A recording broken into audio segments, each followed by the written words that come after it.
This feels illegal to know.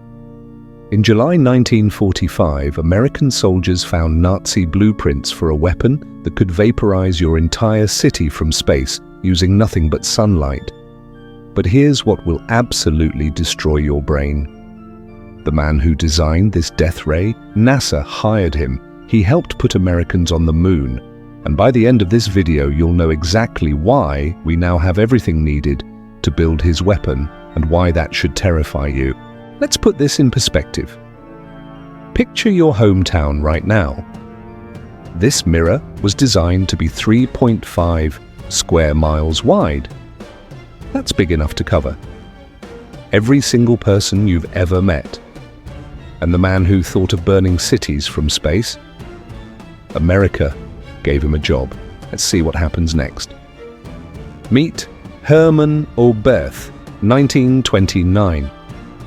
While most people are still figuring out radio, this German physicist is designing space stations, not for war, for peace. His 100-meter mirror would beam unlimited solar energy to Earth, light up dark polar regions, even melt ice caps for farming.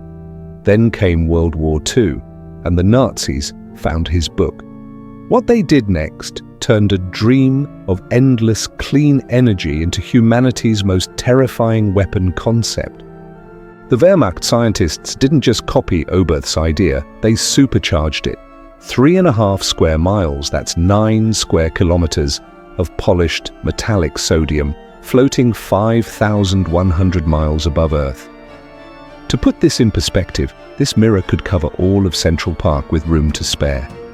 One focused beam could theoretically generate enough heat to melt steel, boil water, or ignite anything it touched. But here's what the Allied soldiers who found these documents couldn't believe. The physics were not science fiction, they were real. Concentrated sunlight can reach over 3,000 degrees Celsius. That's hot enough to melt copper instantly, turn sand into glass, or vaporize steel. How do we know this works? Because we use the same technology today. These solar power plants routinely reach 1,000 degrees Celsius.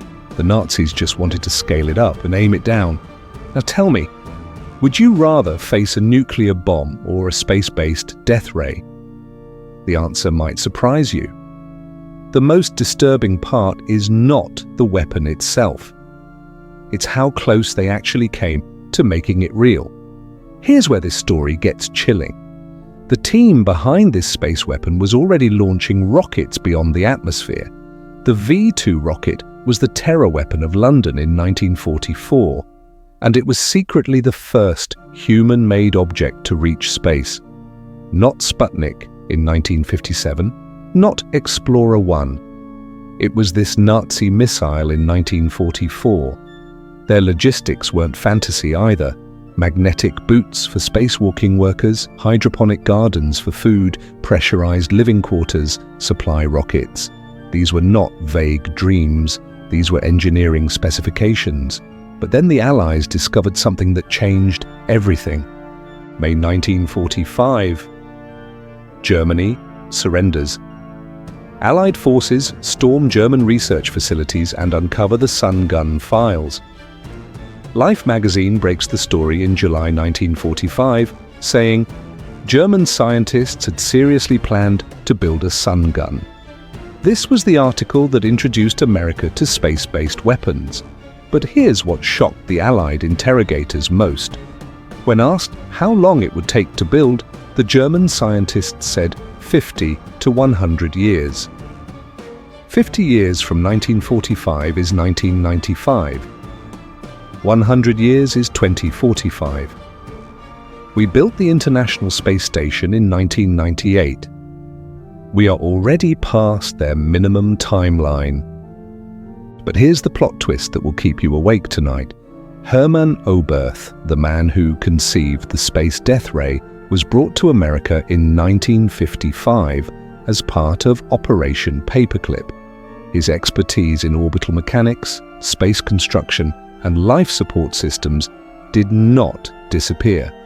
It became the foundation for America's space program. Think about this. The same mind that calculated how to focus sunlight into a death ray also calculated how to keep astronauts alive on the way to the moon. Neil Armstrong's footsteps on the moon were guided by mathematics that started with a Nazi space weapon. So here's the question that should terrify you. If they estimated 50 to 100 years, and we are now 80 years later, have everything they needed? Orbital construction. We built a space station, massive mirrors, we build them for telescopes, precision targeting, our satellites can read license plates from space. Those harmless solar power plants? The technology is identical, the only difference is that it is pointing up instead of down. Let that sink in. Hermann Oberth lived until 1989. He saw humans walk on the moon. He watched space stations become reality. And until his death, he still believed his space mirror would be built. He was right about the timeline. He was right about the technology. The only question is, what purpose will it serve? The Nazi sun gun was never built, but Hermann Oberth's vision lives on in every space station, every orbital mirror, every satellite that harnesses the sun's power. Today, the Outer Space Treaty bans weapons of mass destruction in space, but the same technology that could power our cities could also destroy them. Hermann Oberth gave humanity a choice: use the sun to build or to burn. 80 years later, we finally have the power to choose. The question is, which will we pick? If you enjoyed this story, like and subscribe for more. Till next time.